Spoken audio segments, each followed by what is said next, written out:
Hello viewers. Aishwarya Rajinikanth இயக்கத்தில் வெளியான லால் சலாம் திரைப்படம் பலமுறை ரிலீஸ் தேதி தள்ளி போயிட்டு வெளியானது. கடந்த ஆண்டு டிசம்பர் மாதம் ரஜினிகாந்தின் பிறந்த நாளை முன்னிட்டு அந்த படம் வெளியாகும் என எதிர்பார்த்த நிலையில் பொங்கலுக்கு வரும் என தள்ளிப்போனது. பொங்கலுக்கு தனுஷின் கேப்டன் மில்லர் மற்றும் சிவகார்த்திகேயனின் அயலான் படங்கள் வெளியான நிலையில் லால் சலாம் திரைப்படம் பிப்ரவரி மாதத்திற்கு தள்ளிப்போனது.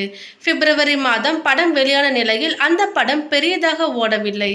தனுஷின் முன்னாள் மனைவி ஐஸ்வர்யா ரஜினிகாந்த் இயக்கத்தில் வெளியான லால் சலாம் திரைப்படம் தோல்வியை தழுவிய நிலையில் தனுஷ் இயக்கத்தில் உருவாகியுள்ள ராயன் திரைப்படம் ஜூன் 13ஆம் தேதி வெளியாகும் என அறிவிக்கப்பட்டது.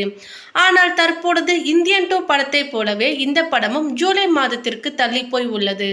அடுத்த வாரம் விஜய் சேதுபதி நடித்துள்ள மகாராஜா படம் திரைக்கு வர இருக்கிறது. இதுவரை இல்லாத அளவுக்கு விஜய் சேதுபதி நடித்து உள்ள இந்த படம் புர்ஜ் கலிஃபாவில் இன்று இரவு ஸ்கிரீன் செய்யப்பட்டது. தனுஷின் பிறந்த நாளை முன்னிட்டு ராயன் திரைப்படம் வெளியாகும் என கூறுகின்றனர். ஜூலை கடைசி வாரம்தான் அந்த படம் வரும் என்று தகவல்களும் வெளியாகி உள்ளன. இந்தியன் 2 படத்துடன் மோதினாலும் தனுஷ் படத்திற்கு மிகப்பெரிய அடி விழும் என்பதால் இன்னமும் ரிலீஸ் தேதி மற்றும் ஆடியோ லான்ச் என எந்த அறிவிப்பையும் தனுஷ் வெளியிடாமல் அமைதி காத்து வருகிறார்.